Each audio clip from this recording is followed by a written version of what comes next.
네, 오늘 그 예배에 오신 여러분 환영합니다. 우리 식구들 많지 않으니까요. 가급적 이 안으로 들어와 주시면 좋겠어요. 가에 계신 분들은 이쪽 안쪽으로 들어와 주셔야 제가 또 말씀을 증거할 때 서로 보면서 할 수가 있습니다. 그래서 앞좌서 들어와 주시고 이호성 집사님도 이쪽 안으로 들어와 주시면 감사하겠어요. 우리 옆 사람 보면서 한번 인사할까요? 하나님 은혜를 잊지 맙시다. 한번 인사하겠습니다. 자, 할렐루야. 또 일주일 동안 잘 지내셨죠? 네, 오늘은 무슨 날인가요? 네, 맥주 감사절. 늘 해마다 맥주 감사절을 맞이하고 있지만 우리 성도님들이 이 의미를 또 알고 있을까? 분명히 다 알 거라고 생각을 하면서도 또 한편으로는 어쩜 제가 생각하는 것보다 또 모를 수도 있겠다라는 생각이 들어갑니다. 그래서 맥주 감사절이라는 것은 그냥 말 그대로 보리맥 추수하다 해서 보리를 이렇게 추수한 것을 첫 수확을 드리는 절기에서 맥주 감사절이라고 하고요. 이것은 그냥 생겨난 것이 아니라 구약 시대부터 원래 있었죠. 그래서 6월절이 지난 7749에서 77절이라고도 해요. 그러니까 하루에 7일씩 7주가 지난 후에서 77절이라고 하고요. 또 이것을 숫자로 계산을 하면 날수로 계산하면 며칠이에요? 50일이잖아요. 7749 후니까. 그래서 50일에서 오순절이라고도 말을 해요.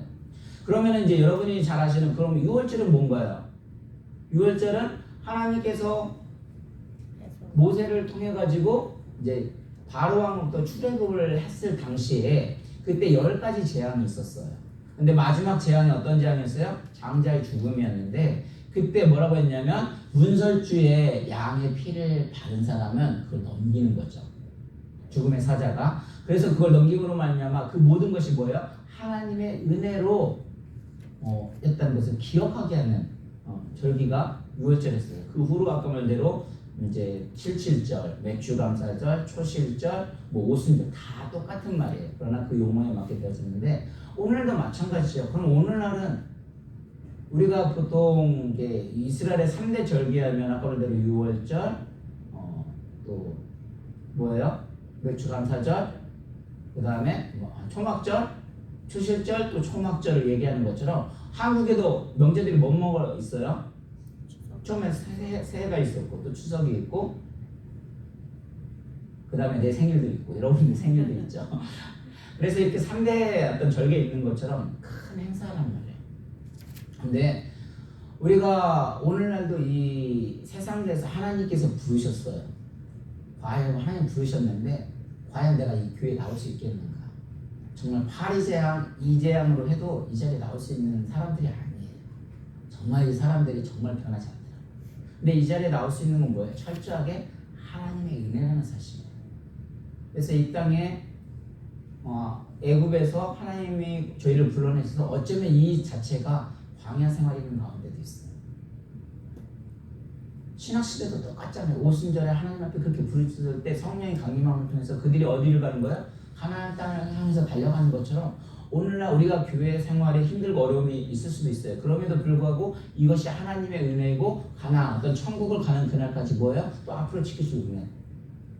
그래서 다시 정리를 들으면 이 맥주 감사절이라는 것은 오늘날 뭐 맥주를 보리를 이렇게 수확해서 드리는 사람은 없잖아요.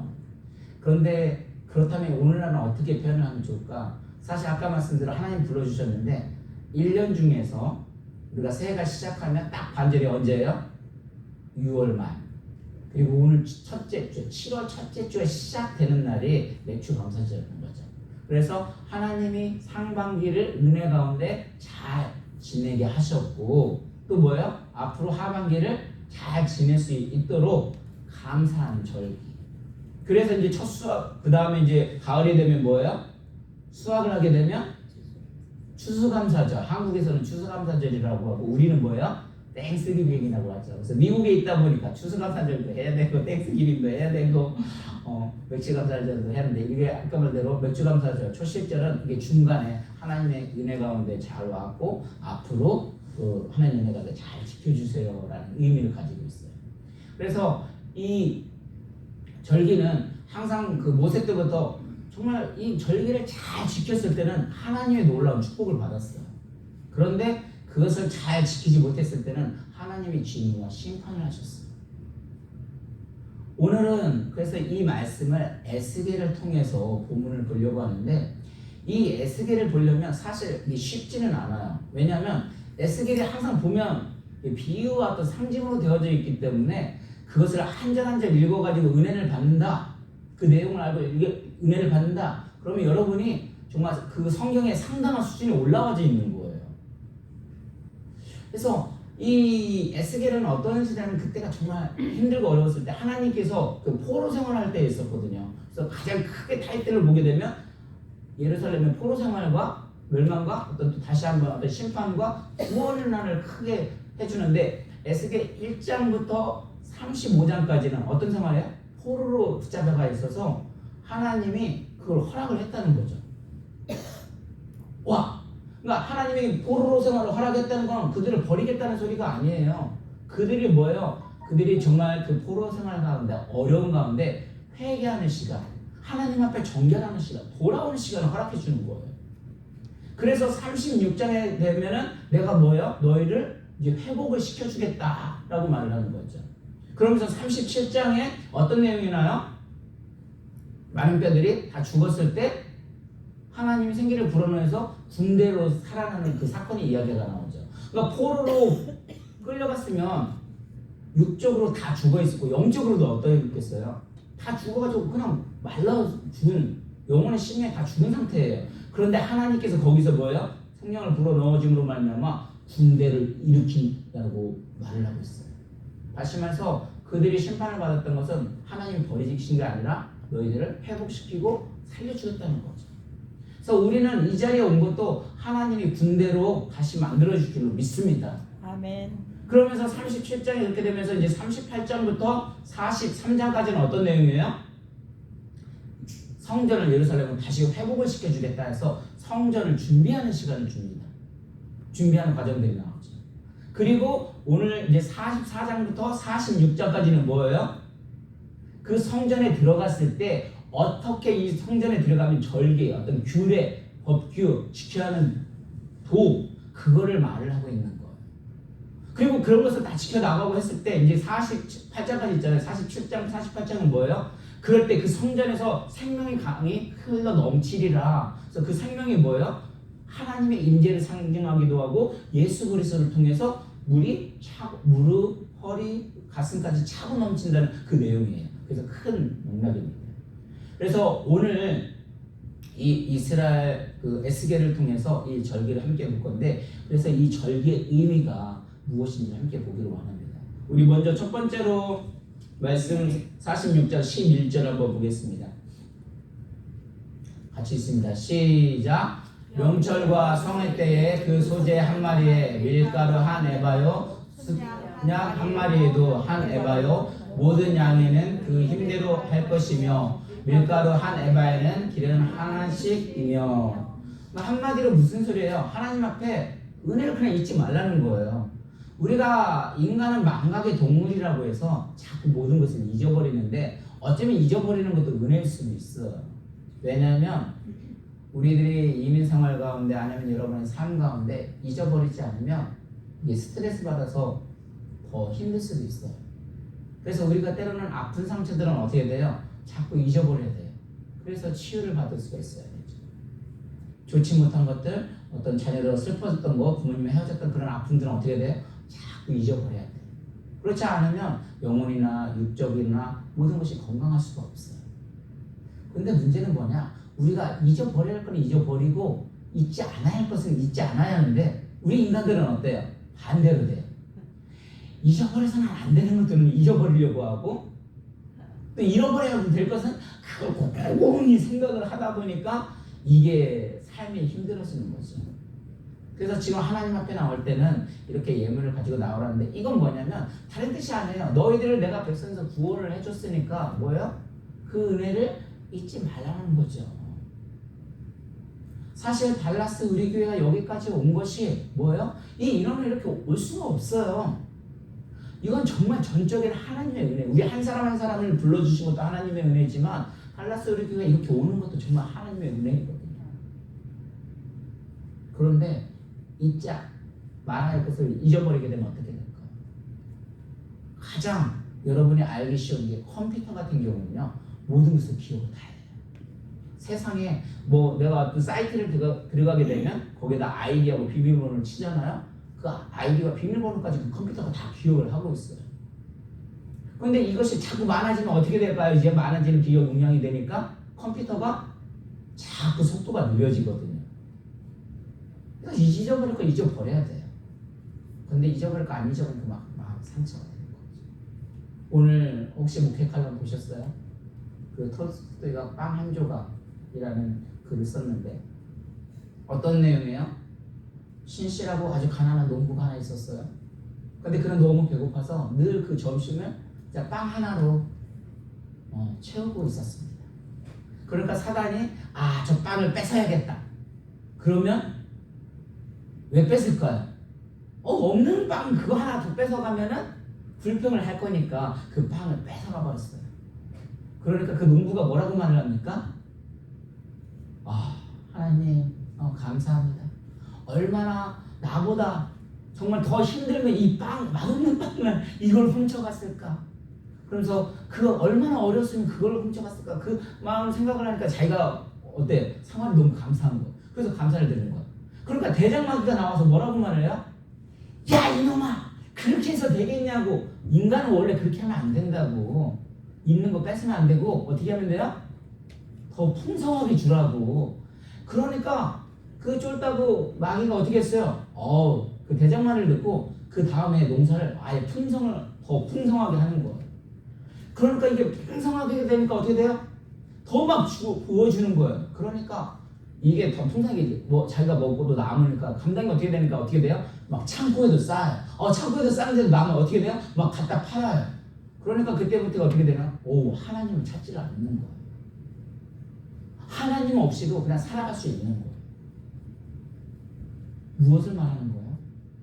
우리가 정말 어렵고 힘들고 어려울 때는 이게 모든 것이 하나님의 은혜임을 아는데 분명히 그걸 잊어서는 않는데 오히려 그런 걸 잃어버리고 잊지 말아야 할 것만 잊어버려서 더 상처받는 경우도 있어요. 이스라엘 백성들이 그랬거든요. 철저하게 출애굽을 했을 때는 그들이 정말 가진 게 없어 노예의 생활이었었어요.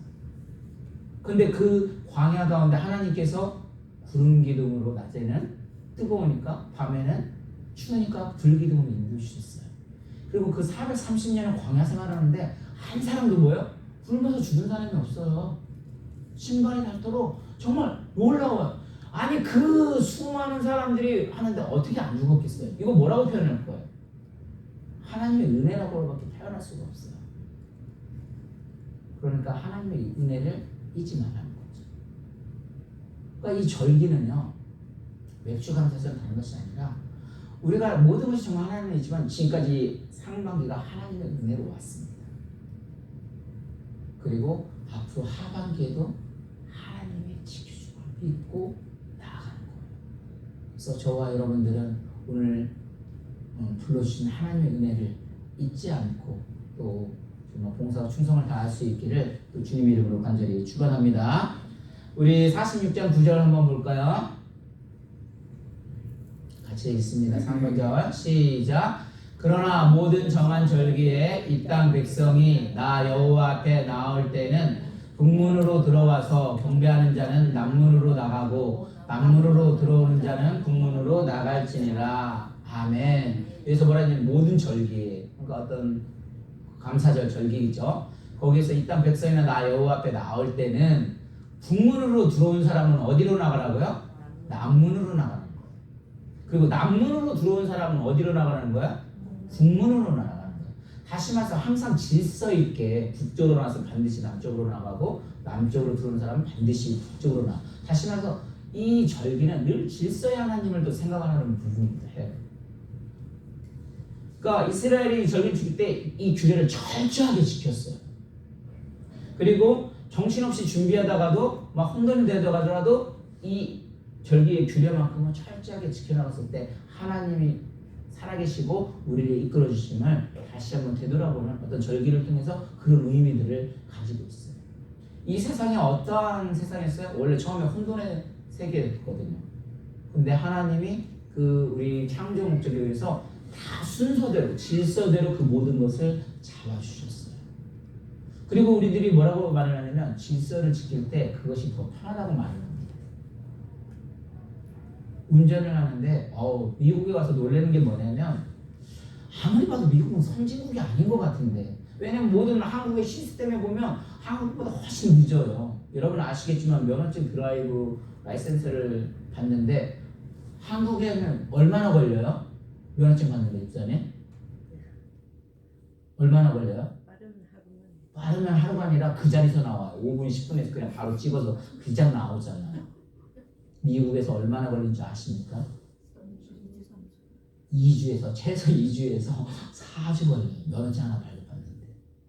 인터넷 통신망이 한국은 다 5G예요. 얼마나 빠른지 몰라요. 여기 5G? 4G, 2G, 3G 엄청 느려요.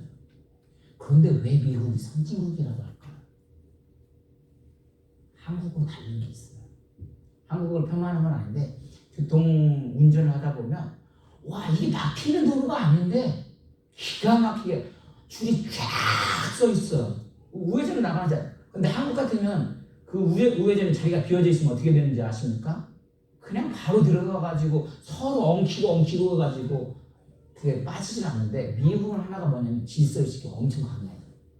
그래서 왜 질서가 강한가 알고 봤더니 물론 벌금이 워낙 세서 질서를 잘 지키기는 하는데, 질서를 잘 지킬 때 그 모든 것은 편안해지거든요. 질서의 하나님. 우리 교회에도 질서를 지켜야 할 부분들이 있어요.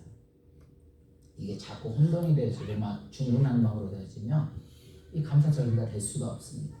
고린도전서 4장 14장 33절 한번 있습니다. 시작. 하나님은 어지러움이 하나님이 아니시오 오직 화평의 하나님이시라. 어지러움이 아니라 화평. 다시 한번 질서를 지켜나갈 때 이런 평화가 오고 화평이 되는 거예요. 그래서 질서는 정말 편하고 아름다운 것이라고 하는데 그때가 언제냐? 그걸 지키고 나아갈 때 그렇게 아름다운 거거든요. 그러니까 이 절기를 지키고 아름다울 때 샤머니즘이 아니라 하나님이 더 놀라운 축복을 주세요. 그래서 저와 여러분들은 신앙의 질서를 정말 잘 따라가야 하지 않겠습니까?